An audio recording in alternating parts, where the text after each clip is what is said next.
The art of the gentle no. Making boundaries feel less like confrontation and more like self-care. Welcome back to the Grounded Circle. Today, we are tackling a topic that I believe is the foundation for so many of the conversations we've already started having here. Boundaries. We've talked about the myth of having it all. We've talked about the exhaustion that comes with being the strong one. We've talked about the pressure to keep showing up, keep achieving, and keep taking care of everyone around us. But here's the thing I've realized. We don't learn how to protect our peace. Those conversations stay theoretical.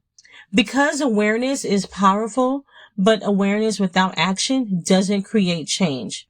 And one of the biggest actions we can take is learning how to create boundaries, especially when it comes and feels uncomfortable. I know boundaries are a word we hear everywhere right now. Everyone talks about setting boundaries, protecting your energy, saying no, prioritizing yourself. But I want to talk about the part that we don't always acknowledge. Why does it feel so hard? Why does a two-letter word like no feel like such a big confrontation? Why do so many of us feel guilt, anxiety, or even fear when we think about disappointing someone?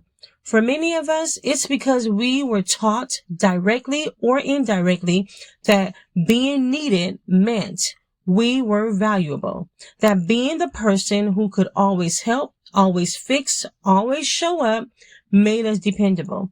And being dependable is a beautiful quality, but there is a difference between being dependable and being constantly available. There is a difference between showing love and abandoning yourself. And I think a lot of us are learning that difference in real time. I remember a specific Tuesday about 2 years ago. I had a looming deadline for my book. My kids had back-to-back basketball tournaments. My schedule was already full, and honestly, I was already stretching myself thin. Then a friend reached out and asked if I could help plan a big community event.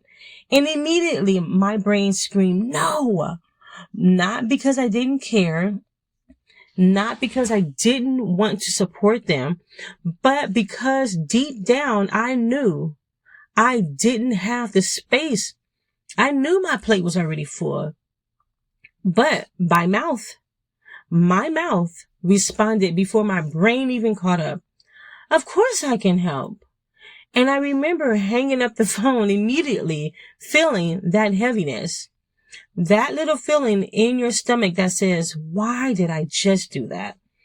Over the next few days, I was trying to do everything. I was working on my book late at night. I was managing family responsibilities. I was helping with the event planning, and I was exhausted. Not just physically exhausted, emotionally exhausted, because underneath all of it, I was resentment.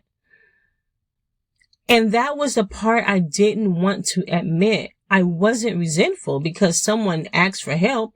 I was resentful because I had ignored my own needs and then expected everyone else to understand how overwhelmed I was. The truth was I hadn't communicated about my boundary. I had said yes when I really meant I don't have the capacity for this right now.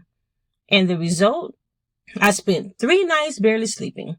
I felt disconnected from the things that mattered most to me. And honestly, I didn't do my best work on either the book or the event.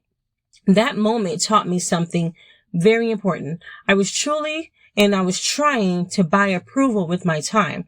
And eventually, I ran out of that currency. I think so many of us do this. We give our time away hoping it will communicate something about us. That we are kind, that we are generous, that we are reliable, that we are worthy, but our worth was never meant to be measured by how much we can carry. When we struggle to say no, it's often because we've confused being helpful with being good. We think if we say no, we are failing as a mother, failing as a partner, failing as a friend, failing as a professional. But a boundary is not a rejection. A boundary is not a punishment. A boundary is not a wall built to keep everyone out. A boundary is simply a gate. It's the gate that protects what matters most. It protects your values. It protects your energy. It protects the commitments you've already made. Because when everything has access to you, nothing gets the best of you. And the people who love you don't need the exhaustion version of you who is running on empty. They deserve the version of you who is present. The version of you who can show up with intention. The version of you who isn't giving from a place of obligation, but from a place of genuine love. That's why I call this the gentle no. Because boundaries don't have to be harsh. They don't have to come with anger or a long explanation. Because, and sometimes we believe we need to defend our boundaries with a 10-minute explanation. We give reasons, we give details, we try to convince people that our no is acceptable. But a boundary does not require a courtroom defense. You are allowed to honor your capacity. You are allowed to recognize that this season of your life requires something different. You are allowed to say, I love to help, but I don't have the capacity right now. Or, thank you for thinking of me. I am not able to commit to that at this time. Or even simply, that doesn't work for me right now. And then allow that sentence to stand. No apology, no guilt, no over-explaining, just honesty. Here is the grounded challenge this week, and it's very simple. I want you to practice the gentle no. Not a dramatic no, not an angry no, a thoughtful, intentional no. Before you automatically say yes to something, pause and ask yourself, do I actually have the capacity for this? Does this align with my priorities? Am I saying yes because I want to or because I'm afraid of disappointing someone? And then notice what happens inside your body. Do you feel tension? Do you feel guilt? Do you feel relief? Pay attention.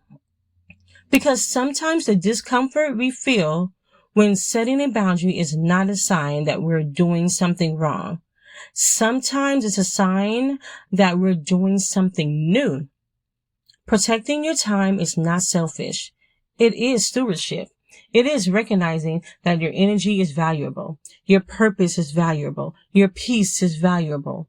And you cannot continue pouring into everyone else if you never take the time to refill yourself. Boundaries allow us to love people without losing ourselves. They allow us to show up for our families, our careers, our dreams, and our communities without disappearing in the process.